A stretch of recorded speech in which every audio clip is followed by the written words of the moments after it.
जौनपुर गांव बेहद ही सुंदर गांव था, जहां के लोग मिलजुल कर रहा करते थे। लेकिन गांव की एक बड़ी समस्या थी गांव का ट्यूबवेल, जो पूरे गांव में सिर्फ एक ही था।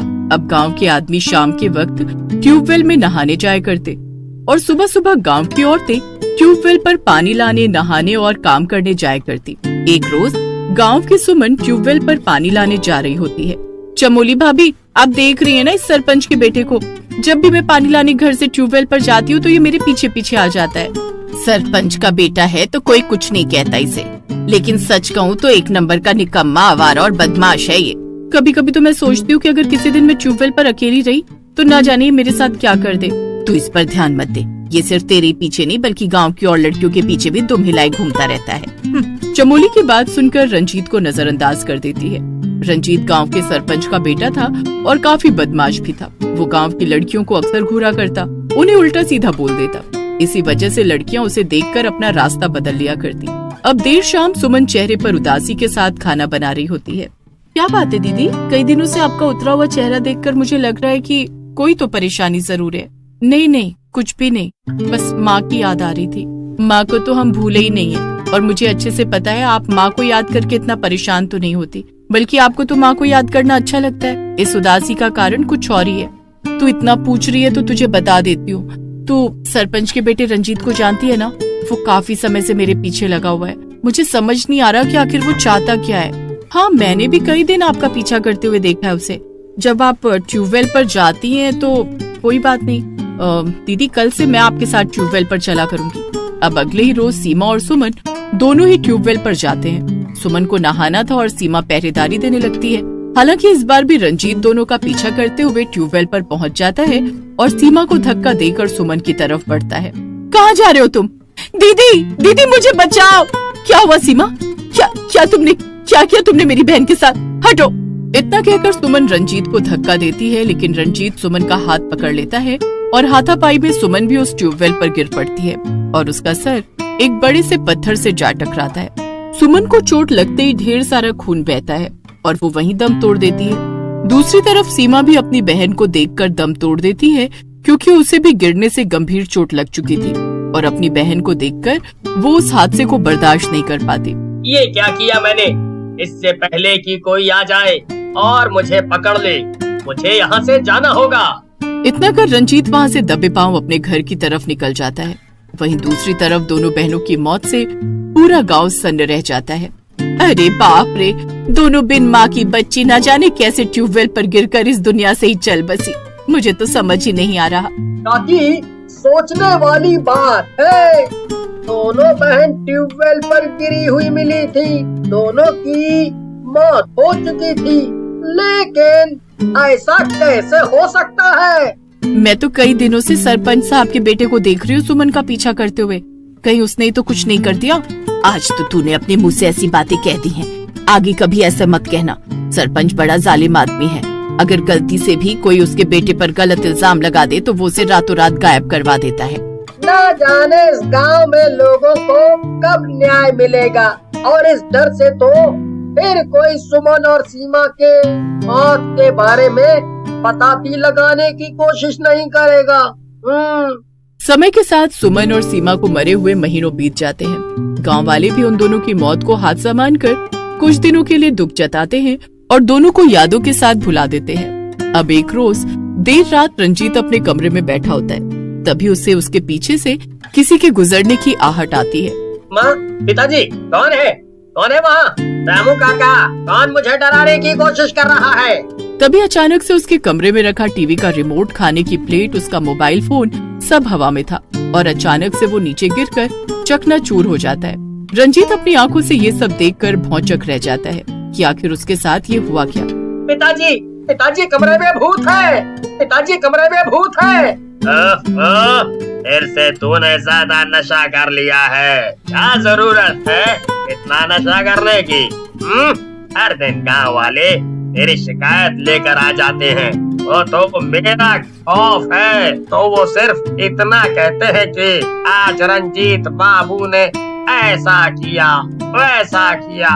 पिताजी, मेरा विश्वास कीजिए, कमरे में। अब सुबह शाम 24 घंटे रंजीत के साथ अजीबोगरीब घटनाएं होने लगी थी।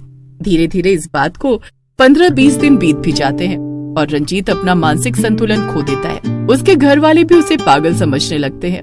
वहीं दूसरी तरफ एक रोज सुबह सुबह गांव के ट्यूबवेल पर एक लाश मिलती है। इसे तो बिल्कुल सुमन और सीमा की तरह मारा गया है। देखो जरा सर से कितना खून बह रहा है। मुझे तो लग रहा है सुमन और सीमा को इंसाफ नहीं मिला है। उनके साथ जाने अनजाने में ये सब नहीं हुआ, बल्कि किसी ने जानबूझकर किया है। तभी तो गाँव में ट्यूबवेल पर मौत हो रही है। अरे देख रहा है कितनी काई और मिट्टी जमी हुई है। पैर फिसल कर गिर गया होगा। और यहाँ जो बड़े बड़े पत्थर रखे हैं उस पर सर टकराने से इंसान दूसरा जन्म थोड़े ही लेगा। गांव में धीरे धीरे ट्यूबवेल पर हर 2 दिन पर एक लाश मिलने लगी थी। गांव के लोग उस मौत के बारे में चर्चा तो करते, लेकिन उसका समाधान निकालने की कोई भी नहीं सोच रहा था। वहीं दूसरी तरफ गांव का बुजुर्ग बिरजू इस समस्या से निजात पाने के लिए एक रोज तांत्रिक बाबा को गाँव लेकर आता है। बहुत अच्छा किया जो आपने तांत्रिक को गाँव में लाया, वरना किसी ने इस बारे में सोचा तक नहीं। अब तक गांव में कितनी मौत हो चुकी है, कोई इस बारे में सोच भी नहीं रहा है। कोई बात नहीं, सभी चीजों का समाधान निकल जाएगा। जिन तांत्रिक बाबा को मैं यहाँ लेकर आया हूँ वो ज्ञानी तांत्रिक बाबा हैं। उन्होंने बड़े बड़े भूत प्रेत चुड़ैलों को अपने बस में किया है। क्यों तांत्रिक बाबा? जल्दी ही वो 2 बुरी आत्माएं पूरे गांव को मार डालेंगी। उन्हें मारने वाला भी इसी गांव में मौजूद है। और क्या पता है तांत्रिक बाबा आपको उस बुरी शक्ति के बारे में? और वो गांव के लोगों को क्यों मार रही है? उसका कोई तो मकसद होगा। उसका बुरा बनने का एक ही मकसद है, उसकी मौत, जो बहुत बेरहमी से की गई थी। मैं जो देख पा रहा हूँ उसमें 2 कुंवारी कन्याओं का इस गांव में तिरस्कार किया गया। उसके बाद उन्हें मौत के घाट उतार दिया गया और मारने वाला अब तक जिंदा है। अब अगले ही दिन गांव वाले हवन पूजा की तैयारी करते हैं। पूजा में गांव के सभी लोग मौजूद होते हैं और तभी तांत्रिक हवन में आहुतियां डालने लगता है।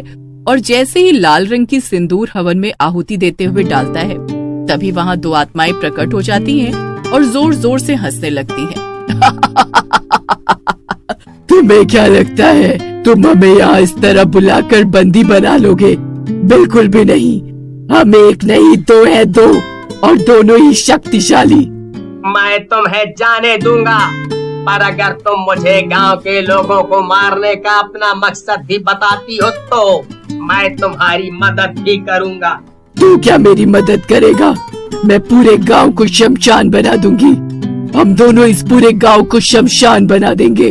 आखिर क्यों इन बेकसूर गांव वालों को तुम मार रही हो? क्या कसूर है इन बेचारों का?